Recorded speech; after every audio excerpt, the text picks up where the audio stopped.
The Miami Dolphins announced yesterday that two prominent members of the offensive line, in Terron Armstead and Isaiah Wynn, have been placed on the PUP, physically unable to perform list, at the start of training camp. We go into the implications here today on this episode of Locked On Dolphins. You are Locked On Dolphins, your daily Miami Dolphins podcast, part of the Locked On Podcast Network, your team every day. All right, Miami. Welcome to another episode of Locked On Dolphins. It's your team every day here on the Locked On Network. Today is Wednesday, July 26th, 2023. I'm your host, Kyle Krabs, lifelong Miami Dolphins fan, host of Locked On Dolphins, co-host of the Locked On NFL Scouting podcast with Joe Marino. You can find our shows on YouTube or wherever you listen to your favorite podcasts. Shout out to the everydayers who do make us a part of your daily routine, because it is your team every day here on the Locked On Network. Today's episode of Locked On Dolphins is brought to you by eBay Motors. Championship team is all about each player being a perfect fit. Same for your vehicle. So for the parts that fit, head to eBay Motors and look for the green check. Stay in the game with eBay's Guaranteed Fit. ebaymotors.com. Let's ride. Guaranteed Fit available only to U.S. customers. Eligible items only, and exclusions do apply. Mike McDaniel just got off the podium for pre-practice media availability, touched on a bunch of stuff. We're going to close there, but we have to start today's show focused on the offensive line because the news came out yesterday at 4 p.m. Eastern Standard Time that Terron Armstead and Isaiah Wynn and tight end Tanner Conner were all placed on the PUP, the physically unable to perform list. And it kicked off this mass hysteria for Dolphins fans of, oh my goodness, Terron Armstead, he's back on the PUP. We haven't even started practicing yet. He can't perform. What's going on? And it understandably, the Dolphins franchise has been so tagged with offensive line issues over the past decade, it feels like, which is ironic given all of the rich history at the position for this franchise, that I understand why everybody's knee-jerk reaction is, here we go again, right? But should you be worried is the first question that we should ask as it pertains to Terron Armstead and Isaiah Wynn, specifically with the offensive line history of the Dolphins being placed on the PUP. Wake me up in September is my thought process. And I understand, we heard the whole thing with Byron Jones last year, and he'll be ready to go at any point in time. And Mike McDaniel kind of made light of that during his press availability today, saying, last year I learned my lesson a little bit. So we're going to take information as it comes. Byron Jones obviously did not play a snap. And then some Dolphins fans will point to Will Fuller and say, yes, Will Fuller broke his finger, didn't come back the entire season, played 2 games, didn't hardly caught any footballs. Kind of the hollowness of that signing, and say, here we go again. It's just going to be Terron Armstead this time. But what I would say about Terron Armstead is this. Yes, Terron Armstead historically has been a player who has dealt with some kind of injury through each of his seasons, and it prevents him from being available for 100% of the snaps. But Terron Armstead is the same dude who went against doctors' recommendations to avoid surgery after a week 1 injury last year and gave you 13 games of Pro Bowl caliber left tackle play, playing through an injury that doctors recommended surgery for, as compared to whatever happened with Will Fuller and whatever happened with Byron Jones. This is the book on Terron. The dude is tough as nails. The dude ignored doctors' advice to play for your football team last year and give you a Pro Bowl season at left tackle. Yes, he missed 4 games and a handful of other snaps. The dude is a warrior. And then it came out, Andy Slater reported last night that Terron Armstead had his knee scoped. It was a routine cleanup. And Mike McDaniel was asked about that on the podium session. He said, yes, Terron had something cleaned up. Don't know what the official name of the procedure was. Terron Armstead himself went on NewOrleans.football like a week ago today, and was asked about his personal situation. And here's what Terron Armstead, I actually have the quote, the general quote written down that is probably going to be helpful to ease everybody's minds a little bit. He went on NewOrleans.football, and here's what he said. I feel young. Did not have surgery. Tore my foot in week 1. played with it, still decided not to get the surgery in the offseason because it's like a 10-month recovery window. I feel 25 again. So he gets the knee scope. As reported by Andy Slater, Mike McDaniel, there was a minor procedure last month that cleaned stuff up. He rehabbed and trained with the foot. He said, because and you do the math, if Terron Armstead has surgery at the end of the season, it's probably mid-January to early February, and it's a 10-month window. Terron Armstead having surgery, he misses the first half of the season. Misses at least sometime with a 10-month recovery window. So he did what he needed to do, and he played through that injury. Now, he also had a pec injury. He had a hip injury, I think it was. Like, he had a bunch of stuff last year, but 13 games. If you told me right now we could get 13 from Terron again, based on his track record, I'd say, yeah, that's about what I expect. Now let's make sure he's the best version of himself for those as possible. So if getting an arthroscopic knee scope to get something cleaned up is what that needs to be to get taken care of, okay. Is it ideal? No. Would love to have Terron out there? Absolutely. But quite frankly, Terron Armstead hardly practiced in camp last year and hardly practiced during the season last year. It's all load management. I thought the Dolphins last year in the preseason did a really nice job of load management to get guys kind of geared up and ready to go. You're not worried about Terron Armstead being fundamentally ready or not ready to play football game. Dude's been at it over a decade in the NFL. He's one of the best tackles in football when he's healthy. So, and even when he's not healthy, 80% of Terron Armstead, I'd take over all but probably 10 guys in the league to play offensive tackle for you. So, Mike McDaniel also said both Wynn and Terron Armstead, they expected back sooner rather than later, that they are close to being ready to go and get whatever respective work that they are going to get. So hopefully cooler heads prevail here. And it's like everything else, right? Let's gather all the information before we make any judgments. And the news comes out, Terron Armstead's on the PUP. Everybody says, oh, Lord, here we go. And then you kind of get word, okay, it's not a lingering issue from last year. He actually did not have a procedure on the injury from last year. He rehabbed it. He said it feels really good. He put himself in a position to avoid that recovery window. And it's a general light maintenance of something else that probably just requires a few extra weeks. And if that's the case for Terron Armstead, which is what based off the information that we have right now, it's nothing to panic about. It's nothing to be upset about. Now, if we get to January or September 1st, which is over a month from now, and Terron Armstead's still on the PUP, yeah, we're probably going to have a conversation. But in the meantime, games aren't won on July 26th. So easy as she goes, as far as I'm concerned, with the news with Terron Armstead. Now, we do want to talk about what this opportunity provides for the Dolphins, and that's what we're going to touch on next here on this episode of Locked On Dolphins. Today's episode of Locked On Dolphins is brought to you by BetterHealth. Sometimes in life, we're faced with tough choices, and the path forward isn't always clear. Whether you're dealing with decisions around your career, relationships, or anything else, therapy helps you stay connected with what you really want while you navigate life, so you can move forward with confidence and excitement.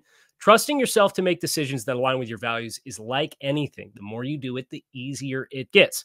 If you're thinking about starting therapy, give BetterHelp a try. It's entirely online. It's designed to be convenient, flexible, and suited to your individual schedule. You can fill out a brief questionnaire to get matched with a licensed therapist and switch therapists at any time for no additional charge. Let therapy be your map with BetterHelp. Visit BetterHelp.com/lockedon today to get 10% off your first month. That is BetterHelp, HELP.com/lockedon.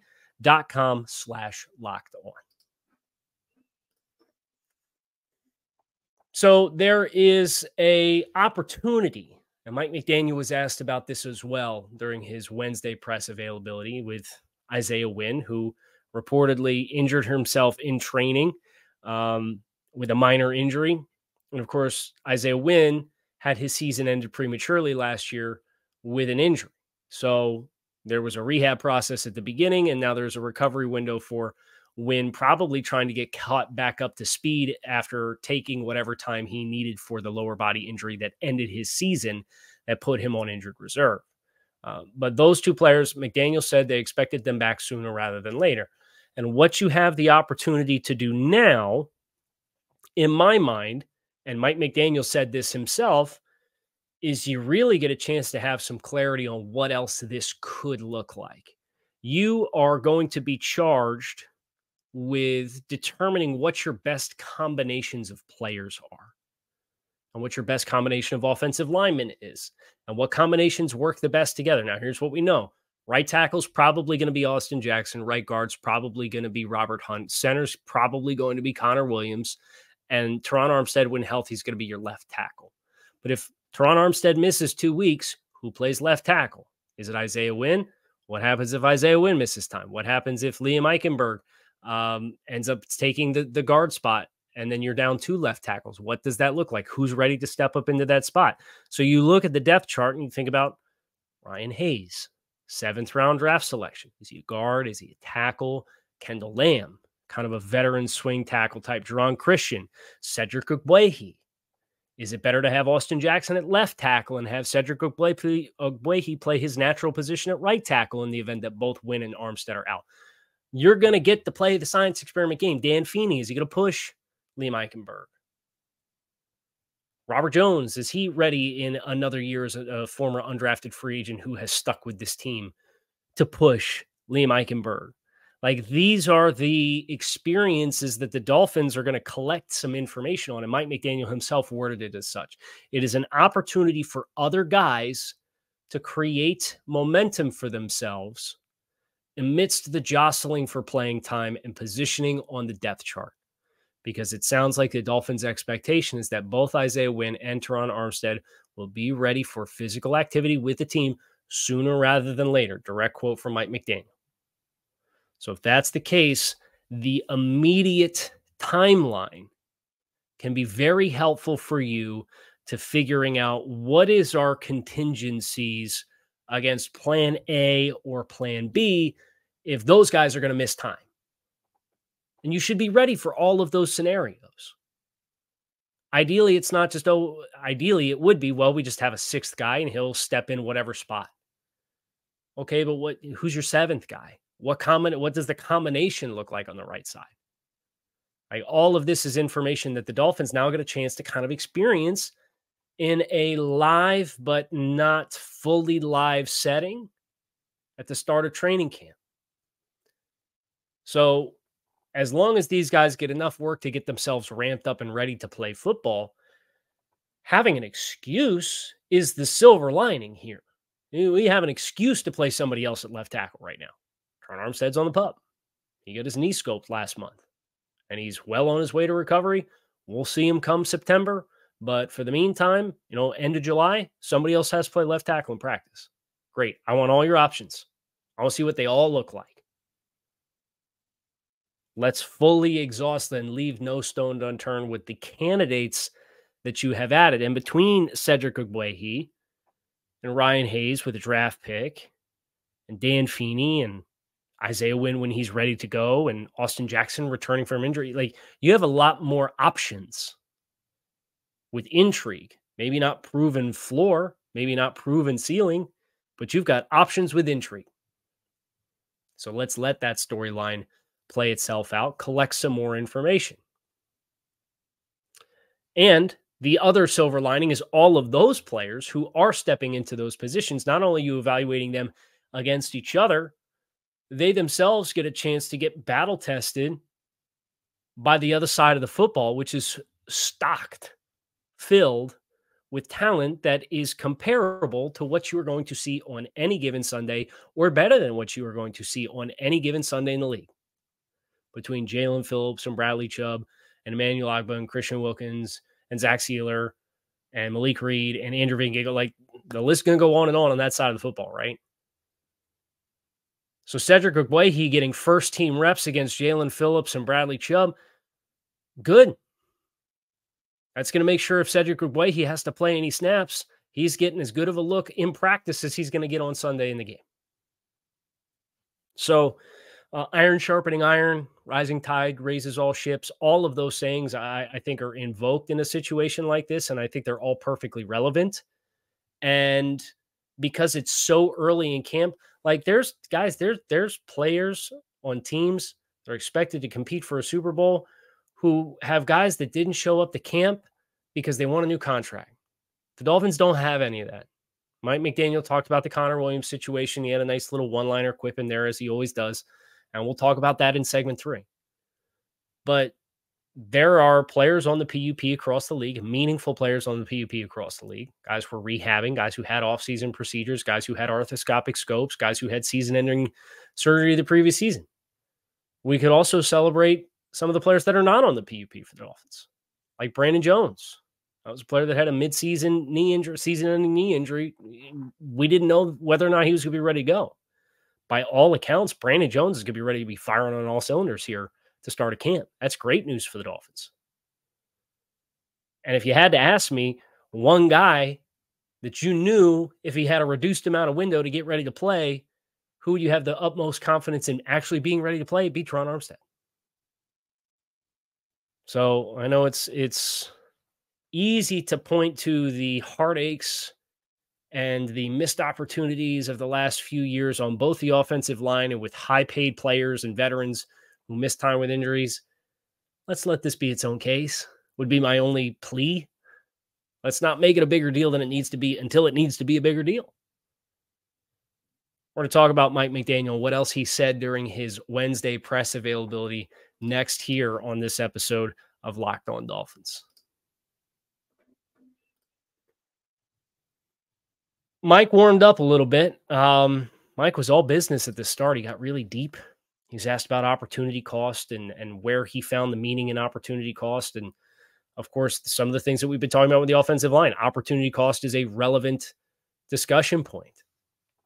He was asked about the contract situation with Connor Williams.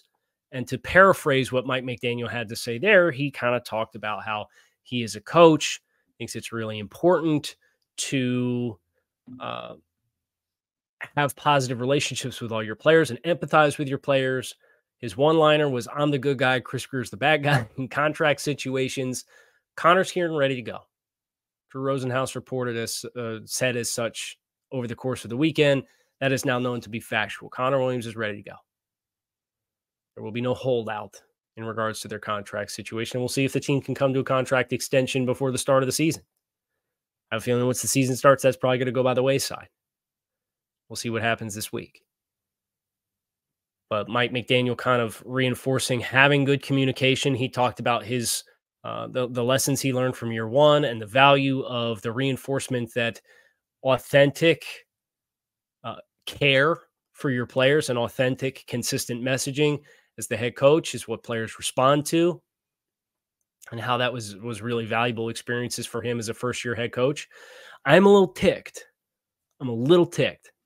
Because I'm flying to Fort Lauderdale tomorrow, right? And I'm going to have a chance to sit in on some Mike McDaniel press conferences and attend a couple of practices. I'll be at practice starting on Friday. And I knew what question I wanted to ask Mike. And the question that I wanted to ask Mike was, we've heard from Tua and a number of the other players on the offensive side of the football about the benefit that they feel going into year 2 of the system. Was curious from a head coach and an offensive play caller's perspective, where do you find value in year 2 with much of the nucleus of your offensive depth chart back again this season? Because McDaniel went on this big thing at the end of the presser talking about in year 1, you're kind of just forecasting your players' strengths. And then as the season plays out, you wait to see where your offense goes as you have more proof of concept to your players and their strengths. Whereas now in this offseason, it's been very beneficial to tangibly know your players' strengths and be able to then spend the time in the offseason to actually tailor the offense and its intricate details to the individual strengths of the players. And I said, dang, that was my question. Now, he gave a great answer, and it was what I was hoping to hear. He just answered it before I had a chance to ask the question. So I thought that was pretty cool as like, that was top of list for me. This is the one thing that I know I get to ask Mike one question in a presser. That's what I want to ask. So now I got to go down to question number 2. But it was really neat to hear Mike talk about that, because we have heard Tua and Tyreek and Jalen and like all these players talk about it's year 2 in the system. Everybody's kind of speaking the same language. You can really focus on the finer details. But then from Mike's perspective, it's like, yeah, I know these guys are fast. I'm going to tailor our offense to what we think that they can do. But once I really get to know how Tyreek and Jalen run these routes, and I really get a feel for how Tua throws this ball, you can spend an offseason really pulling on those and massaging those and getting more layers to those to more consistently ensure that your players are in optimal positions to have success. So that's our Wednesday show. Shout out to Terron Armstead, Tua Tagovailoa, and Christian Wilkins. They were each named yesterday as members of the NFL 100, which is the players voting on their top 100 players from the previous season. So 3 consecutive Dolphins at 83rd, 82nd, and 81st overall. Very cool. If you didn't get a chance to see that, try and catch that on NFL Network. But that's going to do it for this episode of Locked On Dolphins. It is your team every day here on the Locked On Network. I appreciate each and every one of you. Shout out to our everydayers who make us a part of your daily routine. You can find us on YouTube or wherever you listen to your favorite podcast. So hit subscribe, click the bell, get the notifications when we are off and running with new shows. We got a lot of content coming your way. Fins up, plan accordingly. Talk to you soon.